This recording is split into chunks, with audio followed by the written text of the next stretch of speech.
Allahu Allahu Allahu Allah Allahu Allahu Allahu Allah Allahu Allah. Assalamualaikum warahmatullahi wabarakatuh. Bismillahirrahmanirrahim. Diriwayatkan bahwa ketika Asyibli mulai mempraktikkan penyangkalan diri, selama bertahun-tahun ia biasa mengurapi matanya dengan garam agar ia tetap terjaga. Ia telah menghabiskan 260 kg untuk itu. Ia kerap berujar, Allah yang maha kuasa selalu memperhatikanku. Orang-orang yang tidur itu lalai, dan orang lalai itu terhijabi, tambahnya. Suatu hari Junaid mengunjungi Asyibli dan melihat sedang menahan kelopak matanya dengan jepitan. Mengapa engkau melakukan ini? Tanya Junaid. Kebenaran telah menjadi nyata, namun aku tak tahan melihatnya, jawab Asyibli. Aku menjepit kelopak mataku karena siapa tahu dia berkenan menganugerahkanku satu pandangan saja. Asyibli biasa pergi ke sebuah gua dan membawa seikat tongkat kayu. Kapan saja hatinya lalai, ia akan memukul dirinya sendiri dengan tongkat-tongkat itu. Akhirnya ia kehabisan tongkat, semuanya telah patah. Maka ia pun membentur-benturkan kedua tangan dan kakinya ke dinding gua. Asyibli selalu mengatakan kalimat Allah Allah.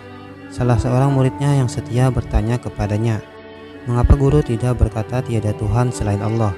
Asyibli menghela napas dan menjelaskan, aku takut ketika aku mengucap tiada Tuhan, napasku terhenti sebelum sempat mengatakan selain Allah.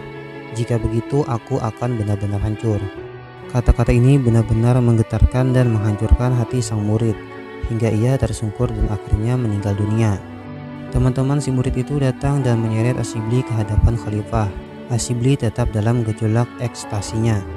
Berjalan seperti orang mabuk, mereka menuduh Asyibli telah melakukan pembunuhan.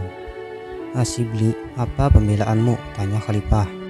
Asyibli menjawab, jiwanya yang terbakar sempurna oleh kobaran api cinta tak sabar menghadap keagungan Allah. Jiwanya yang keras disiplinnya telah terbebas dari keburukan badannya. Jiwanya yang telah sampai pada batas kesabarannya sehingga tak mampu menahan lebih lama lagi dikunjungi secara berturut-turut oleh para utusan Tuhannya yang mendesak. Kilatan cahaya keindahan dari kunjungan ini menembus inti jiwanya. Jiwanya seperti burung terbang keluar sangkarnya, keluar tubuhnya.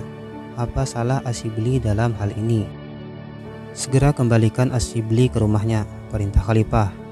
Kata-katanya telah membuat batinku terguncang sedemikian rupa hingga aku bisa terjatuh dari singgasanaku ini. Ketika ajalnya tiba, pandangan matanya tampak murung.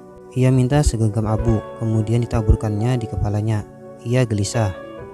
Mengapa engkau gelisah? Tanya salah seorang sahabatnya. Maka jawab Asyibli, aku iri kepada iblis. Di sini aku duduk dalam dahaga, tapi dia memberi nikmat kepada yang lain. Allah telah berfirman, sesungguhnya laknatku kepadamu hingga hari kiamat. Aku iri karena iblislah yang mendapatkan kutukan Allah itu. Meskipun berupa kutukan, bukanlah kutukan itu dari dia dan dari kekuasaannya. Apakah yang diketahui oleh si laknat mengenai nilai kutukan itu? Mengapa Allah tidak mengutuk pemimpin-pemimpin kaum muslimin dengan membuat mereka menginjak mahkota singgasananya? Hanya ahli permatalah yang mengetahui nilai permata. Jika seorang raja mengenakan gelang manik dari kristal, itu akan tampak seperti permata.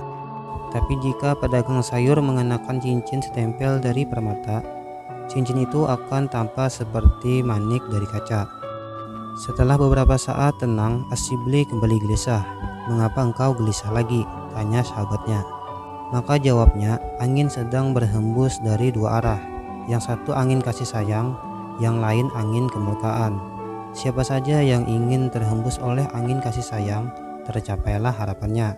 Dan siapa yang terhembus angin kemurkaan, tertutuplah penglihatannya. Kepada siapakah angin bertiup? Bila angin kasih sayang berhembus ke arahku, karena akan tercapai harapan itu, aku dapat menanggung segala penderitaan dan jerih payah. Jika angin kemurkaan berhembus ke arahku, penderitaan ini tidak ada artinya dibanding bencana yang akan menimpaku.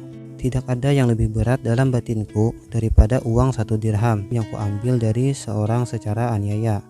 Walaupun untuk itu aku telah menyedekahkan 1000 dirham, batinku tidak memperoleh ketenangan.